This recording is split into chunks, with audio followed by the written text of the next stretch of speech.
What kind of challenges does he present for you guys defensively?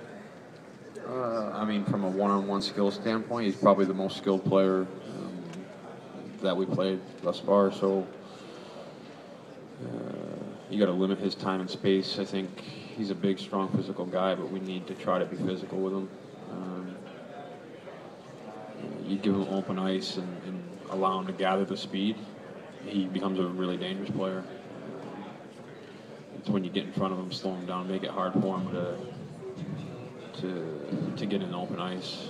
I think if you look at his success as a player, most of it's when he has time and space. Hey, Dustin, back home, are you noticing a change in how you guys are perceived in Los Angeles, the Kings, and getting about town and being recognized a little bit more? And yeah, I mean, it's definitely different. You know, LA is one of those towns you got to win. I mean, there's a lot of things to do, a lot of sports teams, a lot of college teams, a lot of entertainment, whatever you want to call it. But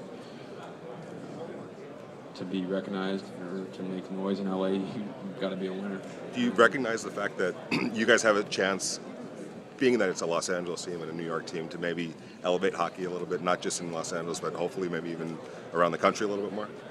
Yeah, I think, I mean, you've seen it in other sports. I mean, for me, I remember like a couple of years ago when the Lakers played Boston, it seemed like that's all anybody ever talked about in basketball. And it's when you have East Coast, West Coast, I mean, it's always seemed to be a little bit bigger of a deal. Right. So is your little guy taking the jersey off yet, or have you No, gone to three we now? still got the rotation going. 2 jerseys, one in the wash, one on them. So we'll see how that goes. Dustin, there's a lot of fans in LA jumping on the bandwagon. What do you say to those fans? I mean, do you blame them for all these years ignoring you guys, or do you say, what are you doing now? You know, how do you players view that? Because all this new attention. You kind of expect it. Like I said, in LA, you win and people come out of the woodworks, and that's part of the LA crowd.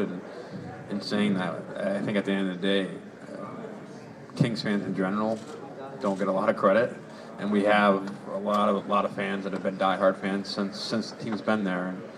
And, you know, it's one of those things now.